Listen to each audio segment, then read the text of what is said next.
Hello students, welcome to Achievers Academy YouTube channel. Friends, स्वागत है आपका एक बार फिर आपके अपने चैनल में। जैसा कि फ्रेंड्स आप जानते हैं, लोगों से आपको पता चल रहा होगा कि इस वीडियो में हम पीईबी के नए नोटिफिकेशन अपडेट के बारे में हम चर्चा करेंगे कि क्या है इसका नोटिफिकेशन, क्या है इसके अपडेट और किस प्रकार से इसमें चलिए जानकारी इसमें के अंदर की देखते हैं। जैसा कि अभी तक आपने हमारे इस चैनल को सब्सक्राइब नहीं किया है तो सबसे पहले आप इस चैनल को सब्सक्राइब करें। ऐसी लेटेस्ट जानकारी आप तक पहुंचती रहेगी इस चैनल के माध्यम से। चलिए फ्रेंड्स, तो सबसे पहले इस वीडियो में बढ़ते हैं, क्या है इसमें देख लेते हैं। तो जैसा कि आप स्क्रीन पर देख पा रहे होंगे कि प्रोफेशनल एग्जामिनेशन बोर्ड भोपाल द्वारा, ठीक है, प्रोफेशनल एग्जामिनेशन बोर्ड भोपाल द्वारा यहाँ पर एक नोटिफिकेशन जारी हुआ है। प्री पॉलिटेक्निक टेस्ट का नोटिफिकेशन यहाँ पर जारी किया है। चलिए इस नोटिफिकेशन के बारे में हम चर्चा कर लेते हैं। सबसे पहली चीज़ कि इसकी स्टार्टिंग देख लेते हैं कि कब यह फॉर्म फिलअप करना स्टार्ट होता है। तो 11/6 को यह नोटिफिकेशन जारी हुआ है जिसमें यह फॉर्म भरना है हमें। उसके बाद 25/6 की जो अंतिम तिथि है, ठीक है, मतलब लगभग आपको 15 दिन का यहाँ पर टाइम मिला है, 14 से 15 दिन का, ठीक है, जिसमें 15 डेज में आपको ये फॉर्म फिलअप करना है। ठीक है फ्रेंड्स, उसके बाद बात करते हैं नेक्स्ट एग्ज़ाम। इसमें अगर आपके फॉर्म में कोई त्रुटि हो जाती है उसकी कंडीशन में आपको क्या करना है। तो जब संशोधन वाली डेट है 11 तारीख से, जिस दिन फॉर्म स्टार्ट होगा उसी दिन से आपको फॉर्म स्टार्ट करना है और 30 तारीख मतलब 30 जून तक यह फॉर्म में संशोधन होगा। चलिए फीस की बात कर लेते हैं, सबसे महत्वपूर्ण चीज़ होती है फीस। चलिए फीस देख लेते हैं। तो जो हमारा जनरल कैटेगरी है, जनरल कैटेगरी, तो जनरल कैटेगरी को 400 रुपये और ओबीसी वर्ग को 200, एसटी एससी वर्ग को 200 रुपये फ़ीस पे करना पड़ता है, प्लस पोर्टल चार्ज इसमें 60 रुपीज़ आपको देना पड़ेगा। इस प्रकार से अगर ओबीसी कैंडिडेट की बात कर ले तो 260 रुपये प्लस नेट चार्ज, ठीक है। उसके बाद अगर जनरल कैंडिडेट की बात कर ले तो इसमें 460 रुपये। अभी आपकी फ़ीस कुछ कम की गई है, पहले इससे पहले 250 रुपये होती थी। चलिए एग्ज़ाम की बात कर लेते हैं। एग्ज़ाम कितने दिन में कंडक्ट होगा। तो एग्ज़ाम होगा आपका 25 से 26, मतलब 25-26 जुलाई। तो मतलब आपको एग्ज़ाम के लिए ओनली 30 डेज़ मिल रहे हैं। 30 डेज़ में आपको एग्ज़ाम की तैयारी करनी है। किस प्रकार से आपका शेड्यूल होना चाहिए और उसके बारे में भी हम सिलेबस का जो वीडियो आएगा उसमें हम डिस्कस कर लेंगे। ठीक है फ्रेंड्स, चलिए इसके बाद 2 पाली में आपका पेपर होगा।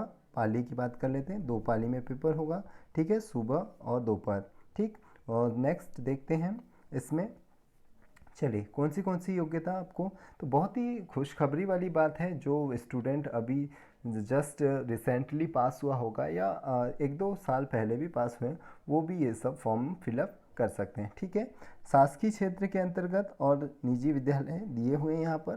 प्रोफेशनल एग्जामिनेशन मतलब ये आपको पूरा शेड्यूल दिया है, इसमें विवरण दिया है। तो चलिए देखते हैं फ्रेंड्स इसके अंदर जनरल जानकारी। जैसे जनरल जानकारी में सामान्य में ये नियम मध्य प्रदेश शासन द्वारा घोषित पॉलिटेक्निक महाविद्यालय तथा शासकीय अनुदान पॉलिटेक्निक महाविद्यालय और स्वशासी और शासकीय महिला पॉलिटेक्निक महाविद्यालय डिप्लोमा पाठ्यक्रम के प्रवेश प्रथम वर्ष के लिए है। ठीक है फ्रेंड्स, तो ये जो फर्स्ट ईयर में जो स्टूडेंट एडमिशन लेना चाहते हैं उन लोगों के लिए ये फॉर्म है, ठीक है। तो इसे सबसे पहली चीज़ बता दूं कि पॉलिटेक्निक का जो फॉर्म है 10th के कैंडिडेट, 12th के कैंडिडेट प्लस बैकलॉग कैंडिडेट, मतलब जिन्होंने कुछ नहीं किया है, जैसे 12th पास आउट हो गया और उसके बाद आईटीआई कर लिया, उसके बाद भी आप ये फॉर्म फिलअप कर सकते हैं। ठीक है फ्रेंड्स, आईटीआई वाले कैंडिडेट, ये आईटीआई के बाद भी आप पॉली का फॉर्म फिलअप कर सकते हैं, ठीक है। चलिए नेक्स्ट भी बढ़ते हैं इसमें थोड़ा नीचे। चलिए प्रवेश नियम देख लेते हैं। प्रवेश नियम किस प्रकार से हैं। तो संस्थागत की उपलब्धता, जैसे आपने संस्था का प्रकार दिया है, ठीक है, प्रवेश क्षमता का प्रतिशत 2020-21 के लिए, ठीक।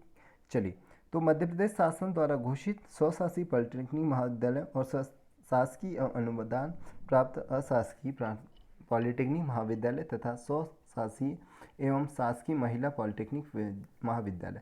तो देख लीजिए, पहले वाले मतलब मध्य प्रदेश शासन द्वारा घोषित स्वशासी पॉलिटेक्निक महाविद्यालय और शासकीय एवं अनुदान, ठीक है, इनके लिए कितनी 95% सीट आरक्षित है, ठीक है, मूल निवासियों के लिए, और 5% जो अनिवासी भारतीय सीटें होंगी उनके लिए होंगी, ठीक है फ्रेंड्स। चलिए नेक्स्ट इसमें देख लेते हैं, इस प्रकार से आपको फॉर्म फिलअप करना है।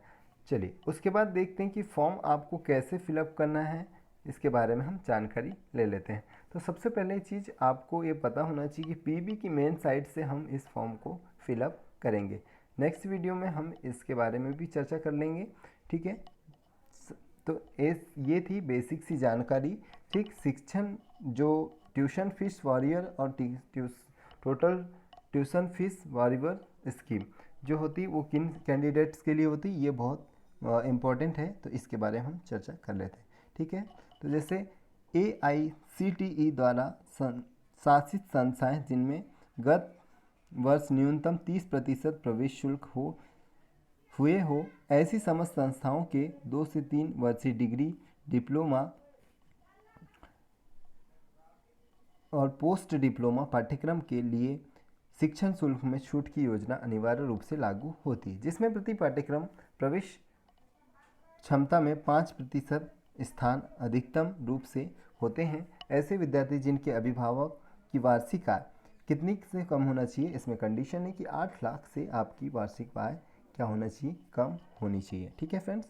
तो उनके लिए यह छूट का फॉर्म भरा जाता है। तो इसमें आप फॉर्म भरते टाइम 2 चीज़ याद रखेंगे, फीस वारिवर और टोटल फीस वारिवर, ठीक है। फीस वारी जैसे ये दिया है ट्यूशन फीस वाइवर स्कीम और ये जो ट्यूशन फीस वारिवर और फीस वारिवर स्कीम। तो आप अगर ज़्यादा से ज़्यादा आपके नंबर अगर ज़्यादा से ज़्यादा होते हैं तो आप ट्यूशन फीस वारिवर से फॉर्म फिलअप कर सकते हैं, ठीक है फ्रेंड्स। इस प्रकार से आप फॉर्म को फिलअप करिएगा, उससे आपका जो एग्ज़ाम जब प्रवेश होता है उस टाइम आपकी फ़ीस को माफ़ कर दी जाती है, ठीक है। चलिए इस प्रकार से आप फॉर्म भरिएगा और बेहतरीन आप लोग इसमें जो सफलता प्राप्त करेंगे, ठीक है। तो चलिए प्रवेश की पात्रता देख लेते हैं कि प्रवेश की पात्रता क्या होनी चाहिए। तो सबसे पहले प्रवेश जो भारत की नागरिक होना चाहिए, ठीक है। शैक्षणिक अर्हता क्या होना चाहिए, मान्य प्राप्त से 10+2 होना चाहिए, SSC होना चाहिए और न्यूनतम अंक कितने होना चाहिए, 35% अंक होना चाहिए, ठीक है। पॉलिटेक्निक महाविद्यालय उम्मीदवार विज्ञान तथा गणित मुख्य विषय का बंधन लागू नहीं है।